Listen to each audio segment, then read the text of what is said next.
Some houses are for sale, some are not. And then there are these. Properties so locked away, so wrapped in history, bloodlines, government decrees, and sheer untouchable power that no amount of money on earth could put them in your name. We're not talking about homes that are simply expensive. We're talking about estates where the asking price is irrelevant, because the answer will always be no. Picture a palace sitting on land worth more than the GDP of a small nation. Picture a family compound so secretive that the address is scrubbed from satellite maps. Picture royal halls that have stood for 700 years and will stand for 700 more, because no law, no billionaire, and no offer could ever change who they belong to. But today we're counting down 10 of the most legendary, most mythologized, most completely off-limits properties on Earth. For each one, we'll tell you why it can never be bought, what it would be worth if it somehow hit the market, and the one signature flex that makes it truly legendary. By the time we reach number 1, you'll understand that the rarest luxury in the world isn't a penthouse in Monaco or a ranch in Montana. It's ownership of something the world has decided no single person should ever hold. Let's count it down. Number 10, Blenheim Palace, Oxfordshire, England. Quick stat, Blenheim sits on over 2,000 acres of landscaped parkland designed by the legendary Capability Brown, and the palace itself contains 187 rooms. This isn't just a home, it's a World Heritage Site, a living monument and the birthplace of Sir Winston Churchill. It has belonged to the Dukes of Marlborough since 1705, gifted to the first Duke by a grateful British nation following his victory at the Battle of Blenheim during the War of the Spanish Succession. And that gift comes with strings attached that will never be cut. The palace is protected under UK heritage law, listed as a Grade 1 building, and wrapped in a charitable trust structure that makes any private sale essentially impossible. The Spencer Churchill family can live in it. They can open it to tourists, but they cannot sell it. If it ever hit the open market, some estimates suggest it would be valued at well over $1 billion. The land alone, the provenance alone, would send buyers into a frenzy. But it won't. Quick stat, over 800,000 visitors pass through Blenheim's gates each year, making it one of the most visited historic houses in Britain. Blenheim has a room specifically dedicated to Winston Churchill's birth. Not a monument added later, the actual room, the actual moment, preserved exactly as it was. You can visit it, you can stand in it, but you could never own the building that holds it.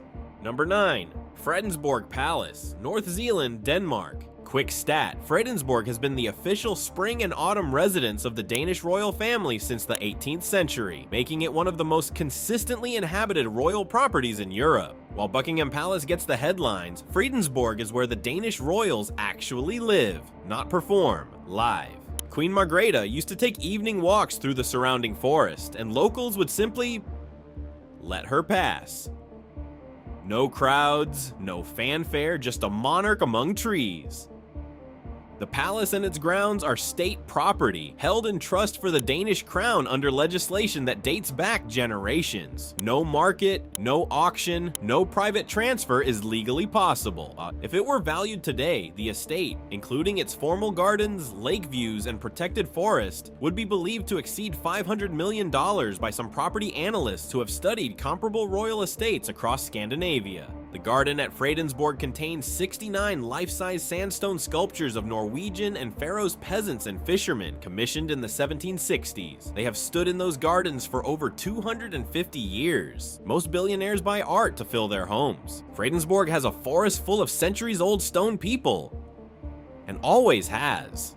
Number 8, Najib Harb Palace, also known as the Pink Palace, Beit Mary, Lebanon. Quick stat, perched over 1,000 meters above sea level in the mountains east of Beirut, the Pink Palace has commanding views over the entire Lebanese coastline and, on clear days, reportedly as far as Cyprus. This one is different from the royal estates. This is a property caught in something more complicated than law. It's caught in legacy, dispute, and the kind of family history that makes ownership a concept with no clean edges. The palace was built in the early 20th century and is associated with one of Lebanon's most storied political families. Over the decades, it has changed hands, been occupied, been restored, and been left to breathe in legal ambiguity. Attempts to develop or sell portions of the surrounding land have historically been met with fierce local opposition, cultural preservation arguments, and tangled inheritance claims. Some estimates suggest the property and its panoramic land would be valued somewhere between $150 million and $300 million if ever cleanly brought to market. But cleanly is the word that may never apply. On certain nights, the Pink Palace's illuminated facade is visible from the sea, glowing rose gold above the Beirut skyline like something out of a dream that belongs to everyone, and therefore to no one.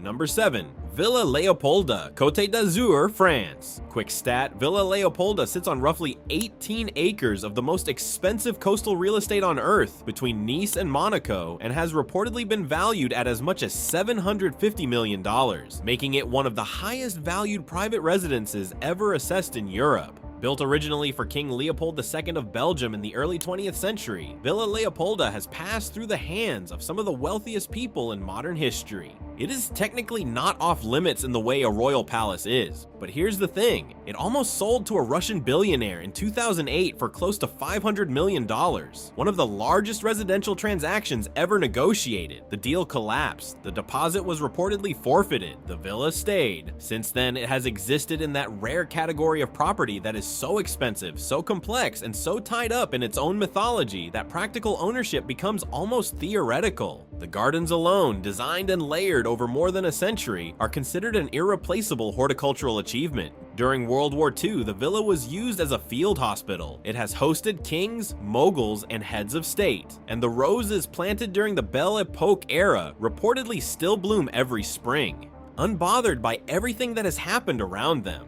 Forbidden City, Beijing, China. Quick stat, the Forbidden City contains roughly 900 surviving structures spread across 180 acres, and was home to 24 emperors across the Ming and Qing dynasties over a period of nearly 500 years. This one needs no introduction, and yet, most people think of the Forbidden City as a museum, a tourist destination, a backdrop for photographs. What they forget is that for the vast majority of its history, entering this complex without permission was punishable by death. It was not a palace. It was the center of the known universe, as far as its occupants were concerned. Today it is owned by the People's Republic of China, protected under national and UNESCO heritage law, and visited by reportedly over 14 million people per year, making it one of the most visited sites on Earth. Evaluation is almost meaningless here, but historians and property theorists who have attempted one suggest the land, structures, and contents combined could represent a figure well into the hundreds of billions of dollars. Not millions, billions. The name itself, the Forbidden City, not the Grand Palace, not the Imperial Residence, forbidden. They named it after the act of keeping you out. And after 500 years, it still works. Number 5. Sandringham Estate, Norfolk, England. Quick stat, Sandringham covers roughly 20,000 acres and has been the private property, not the state property, the private property of the British royal family since 1862, purchased by the future King Edward VII. Here is a detail that surprises almost everyone. Sandringham is not owned by the crown. It is not owned by the government. It is not held in any public trust. It is privately owned by the monarch, passed from sovereign to sovereign outside of official royal finances. King Charles inherited it personally from Queen Elizabeth II, which means it could, in theory, be sold. Except it never will be. It is where the royal family spends Christmas. It is where King George V died, where King George VI died, where Queen Elizabeth spent her final days before passing in Balmoral. Some estimates suggest Sandringham's land and properties would be valued somewhere between $500 million and $1 billion on the open market. But the weight of what has happened on that land, the private grief and private joy of a family that has shaped world history, is not a thing you can put in a listing. There are clocks at Sandringham that have been kept 30 minutes fast since the time of King Edward VII, allegedly so he could fit more hunting into the day. That tradition reportedly was maintained for decades after his death. Number 4. Buckingham Palace, London, England. Quick stat, Buckingham Palace contains 775 rooms, including 188 staff bedrooms, 92 offices, 78 bathrooms, and 52 royal and guest bedrooms. The art collection inside is believed to be one of the most valuable private art collections in the world. You know the building, you've seen the gates, you may have stood outside them, but here's what most people don't fully process. The palace is occupied, actively, right now. This is not a preserved relic. This is a working building at the center of a functioning monarchy, hosting hundreds of official events each year, processing thousands of government correspondences, and operating as the administrative heart of the British Crown. It is held in the Crown Estate, which means it belongs to the institution of the monarchy itself, not to any individual, not even the king. Valuing it is almost absurd, but analysts who have tried suggest a figure somewhere above $4 billion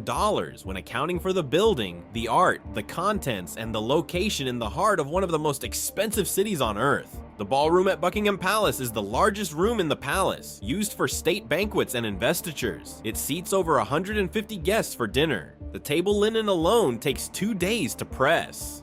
Number 3. The Kremlin, Moscow, Russia. Quick stat: the Moscow Kremlin complex covers nearly 68 acres and contains 5 palaces, 4 cathedrals, and multiple administrative buildings behind walls that in some places are 6 meters thick and date back to the 15th century. The Kremlin is not simply a building or even a compound. It is the physical manifestation of Russian state power in continuous use as a seat of government for over 500 years. Ivan the Great began reinforcing it in the 1480s. Napoleon tried to blow it up in 1812 and failed to destroy it completely. Stalin worked and ruled from within it, and today it remains the official residence and primary workplace of the President of the Russian Federation. There is no ownership concept that applies here. It exists outside the market entirely. Valuation is a theoretical exercise that Russian authorities would find, at minimum, deeply strange. But if you were to attempt one, the land alone in central Moscow, combined with the irreplaceable historical structures, the cathedrals, the Armory Museum containing crowns and thrones and Fabergé eggs, some theorists place a speculative figure above $20 billion. Within the Kremlin walls, there is a diamond fund, the Gokhren, containing imperial Russian crown jewels, natural diamonds among the largest ever found, and state treasures accumulated across centuries. It is open to limited public viewing, but you may never own a single stone of the walls that hold it. Number 2. The Palace of Versailles, Île-de-France, France. Quick stat: Versailles and its grounds cover roughly 800 hectares. The Hall of Mirrors alone contains 357 mirrors arranged across 17 arched panels. More than 10 million people visit annually. Louis XIV did not build Versailles to impress you. He built it to make every duke, every nobleman, every potential rival understand viscerally and permanently that there was one sun in the French sky. And it worked. For over a century, Versailles was not just the home of the French monarchy, it was the template for power. Every royal court in Europe tried to replicate it. None succeeded. Today it is a national monument, protected under French law and UNESCO heritage status, owned by the French Republic, and operated as one of the most visited cultural sites on Earth. Valuing it is more philosophical exercise than financial one, but estimates considering the land, the palace, the Petit Trianon, the Grand Trianon, the gardens, the fountains, and the contents, some place a theoretical figure above $50 billion. The Hall of Mirrors was built to host a single moment. The Treaty of Versailles was signed there in 1919, ending the First World War. A room designed for the vanity of one king ended up holding the fate of nations. That's Versailles. The Vatican, Vatican City. Quick stat: the Vatican is the smallest internationally recognized independent state in the world by both area and population, covering roughly 44 hectares, and yet it holds what is believed to be one of the single greatest concentrations of art, architecture, and historical treasure anywhere on Earth. Let's be clear about what we're talking about. St. Peter's Basilica, the Sistine Chapel, the Vatican Museums, the Apostolic Palace, the Vatican Library, containing an estimated 85,000 manuscripts, over 1 million printed books, and documents stretching back over 1,000 years. The Pope's private gardens, the Swiss Guard. This is not a property. This is a sovereign nation, a city-state, an institution that has operated continuously for over a millennium and whose spiritual authority extends to more than 1 billion people worldwide. No buyer exists, no price exists, no legal framework on Earth could transfer ownership of something that belongs, in the understanding of its inhabitants, not to any government or family or trust, but to God. Attempting evaluation is almost irreverent, but analysts and economists who have tried suggest that a complete accounting of the land, structures, art, manuscript collections, and the contents of the Vatican museums alone could represent a figure in excess of $100 billion, and that may still be conservative. Michelangelo painted the Sistine Chapel ceiling while lying on scaffolding, largely alone, over a period of 4 years, completing it in 1512. 500 years later, every world leader, every billionaire, every person who has ever stood in that room and looked up has had the same experience. Neck craned, breath held, completely humbled. That ceiling has never been owned by any single person, and it never will be. These are the 10 properties that remind us that the highest form of luxury is not acquisition. It is permanence. It is legacy. It is the understanding that some things were built not for one lifetime, but for all of them. And if this list made you think differently about what wealth and ownership actually mean, you know what to do. And if you're curious what the world's most expensive properties that can be purchased look like, that video is next.